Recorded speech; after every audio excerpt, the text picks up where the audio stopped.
ہمارے ہاں قانون یہ ہے کہ مغرب، عشاء اور صبح کی نماز بلند آواز سے پڑھی جاتی ہے اور پڑھنا چاہیے، ظہر عصر خاموشی کے ساتھ، آہستہ آہستہ سے۔ لیکن اگر کوئی عمدن اس کے خلاف کرے گا، جان بوجھ کے اس کا خلاف کرے گا، اس کی نماز باطل ہے۔ اگر سہون ہو جائے، بھولے سے ہو جائے تب تو نماز باطل نہیں ہے، ورنہ اگر کوئی عمدن جو ہے ظہر کی نماز بلند آواز سے پڑھے گا تو نماز، کیونکہ اس نے حکم خدا کی مخالفت کی، لہٰذا نماز باطل ہے۔ نماز ہماری نہیں، نماز خدا کی ہے، لہٰذا حکم بھی اسی کے چلے گا۔ چلیے بہت شکریہ، لیکن یہاں پہ ہم اپنے ناظرین سے بھی کہنا چاہیں گے کہ جو عالم مجلس پڑھ کے اترے، اگر کوئی سوال ہو پہلے آپ انہی سے پوچھ لیں، یقیناً اگر اور بھی سوال رہ جائیں تو پھر ہمارا یہ چینل الحمدللہ آپ لوگوں کی خدمت کرنے کے لیے ہمیشہ تیار ہے۔ اگلا سوال۔ السلام علیکم، میرا نام سید واحد حسین ہے، میں اجمیر شریف سے بول رہا ہوں۔ میں یہ پوچھنا چاہتا ہوں کہ میرے نواسے کا نام، میرے پوتے کا نام میں نے حارث رکھا، تو یہ نام صحیح ہے یا نہیں؟ ماہر حسین صاحب اجمیر سے، اپنے پوتے کا نام انہوں نے حارث رکھا ہوا ہے، کیا صحیح ہے؟ مہاراج میں کوئی شک نہیں، دیکھیے اب اصل لفظ میں کوئی جو ہے نہ برائی ہے نہ اچھائی ہے، لیکن اب کچھ لفظ ایسے ہیں کہ جو کسی کا نام رکھا ہے، انہوں نے ایسے کام کیے ہیں جو بدنام زمانہ ہو گیا ہے، لہٰذا پھر جو ہے لوگ اس کو نفرت کرتے ہیں۔ مثلا یزید، مثلا یزید کا معنی ہے زیادہ کرنا، اگر لفظی معنی آپ دیکھیے گا یزید میں وہ زیادہ کرتا ہے، یہ جو ہے پہلے مضارع ہے عربی میں، لیکن اب یزید کوئی نام نہیں رکھتا کیونکہ اس نے برا کام کیا۔ اسی طرح حارث میں اصل میں جو ہے زراعت کرنے والا، کھیتی کرنے والا، جوتنے والا، زمین کو آباد کرنے والا مثلا۔ لیکن اب ایک حارث گزرا ہے تاریخ میں، اس نے اتنا بڑا مطلب کہ غلط کام کیا کہ 2 چھوٹے بچوں کو قتل کر دیا، جناب مسلم کے 2 بچوں کو قتل کر دیا اور ان کو دریا میں پھینک دیا، لہٰذا لوگ اس نام سے نفرت کرنے لگتے ہیں، بولے جو ہے اسی لیے جو ورنہ لفظ میں خود جو کوئی قباحت نہیں ہوتی۔ چلیے بہت شکریہ ادا کرتے ہیں، اگلا سوال لیتے ہیں، دیکھتے ہیں کہاں سے ہے۔ السلام علیکم، میں کوسمبی سے بول رہا ہوں، عارف علی۔ سوال ہے کہ 2 رکعت اپنی ماں کے میں مرحوم کے لیے پڑھتا ہوں، قضا عمری، تو 2 رکعت پڑھتا ہوں، تو وہ اس میں جوڑی جاتی ہے یا نہیں؟ السلام علیکم۔ کہ یہ اپنی والدہ کی قضائے عمری پڑھتے ہیں ماشاءاللہ، مگر ان کا کہنا کہ 2 رکعت پڑھتے ہیں، تو کیا یہ جوڑی جائے گی؟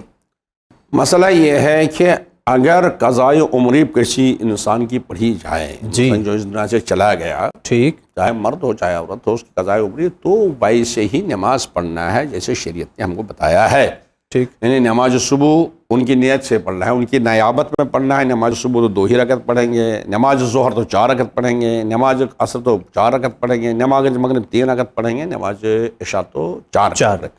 اس میں کمی زیادتی نہیں کر سکتے ہیں۔ اگر ان کی قضائی عمری آپ ادا کرنا چاہتے ہیں تو ان کی قضا جیسی ہوئی ہے نماز ویسے ادا کیجیے۔ البتہ اگر آپ خود اپنی طرف سے ایصال ثواب کرنا چاہتے ہیں، مثلا بہت سے لوگ جو ہیں اپنے اموات کے لیے، ماں باپ کے لیے، بزرگوں کے لیے، وہ کہتے ہیں کہ چلا ایصال ثواب کریں، تو اس میں آپ کو اختیار ہے 2 رکعت نماز پڑھیے نماز صبح کی طرح، تو وہ ہدیہ کیجیے اپنے والدین کی طرح، اپنے والدین کو، اپنے رشتہ داروں کو۔ اور دوسرا یہ ہے کہ اگر ماں باپ کے لیے آپ نماز پڑھنا چاہتے ہیں تو ایک نماز خاص ہے ماں باپ کے لیے، وہ نماز ہے کہ 2 رکعت نماز پڑھی جاتی ہے مغرب و عشاء کے درمیان میں، جی ہاں، اس میں سورہ حمد کے بعد 10 مرتبہ پہلی رکعت میں رب اغفر لی ولوالدی وللمؤمنین یوم یقوم الحساب، 10 مرتبہ سورہ حمد کے بعد، دوسری رکعت میں 10 مرتبہ سورہ حمد کے بعد رب اغفر لی ولوالدی ولمن دخل بیتی مؤمنا وللمؤمنین والمؤمنات، سورہ نوح کی آیت ہے یہ، جی، اور اس کے بعد نماز کے بعد 10 مرتبہ رب ارحمہما کما ربیانی صغیرا۔ یہ ہے اپنی طرف سے، لیکن اگر قضائے عمری پڑھنا ہے تب تو ویسے ہی پڑھنا ہے، شریعت نے جیسے معین کیا ہے، جیسے اس کی نماز قضا ہو چکی ہے۔ اگلا سوال، کیا عورتوں کے لیے عید نماز پڑھنا جائز ہے؟ اور عید نماز پڑھنا جائز ہے وہ بھی مطلب جماعت کے ساتھ عیدگاہ میں؟ اس کا مجھے جواب چاہیے۔ خواتین کا بجماعت عید کی نماز پڑھنا کیسا ہے؟ زمانہ غیبت میں بہرحال نماز عید سنت ہے، ٹھیک، لہذا سنت بنانے کے لیے البتہ کہ اس پہ شک نہیں ہے کہ جمعہ جو ہے نماز جمعہ واجب ہے، لیکن اب تو آج کے زمانے میں واجب تخیر ہی ہے، لیکن اس میں جو ہے عورتوں کو واجبی قرار نہیں دیا گیا ہے، لازمی قرار نہیں دیا گیا ہے، لیکن اگر وہ جائیں جمعہ میں شرکت کریں، بلکہ چاہیے بھی جانا، تو بہرحال ان کی نماز جمعہ صحیح ہے۔ اسی طرح نماز عید میں جانا ان کے لیے الزامی نہیں ہے، لازمی نہیں ہے، لیکن اگر جائیں اور جماعت کے ساتھ پردے کے حدود میں، شریعت کے حدود میں پردے کے احکام کے ساتھ اگر نماز ادا کریں تو اس میں کوئی اشکال نہیں۔ چلیے بہت بہت شکریہ ادا کرتے ہیں۔ تو ناظرین دیکھیے یہاں پہ ایک وقفے کا وقت ہو چکا ہے، لہٰذا ہم پھر سے ابھی تھوڑی دیر میں حاضر ہوں گے۔ وہ بہت سے حضرات جن کے سوالات ابھی ہمارے پاس موجود ہیں، انشاءاللہ ان کے جوابات آپ تک پہنچائیں گے، لیکن ایک چھوٹے سے بریک کے بعد۔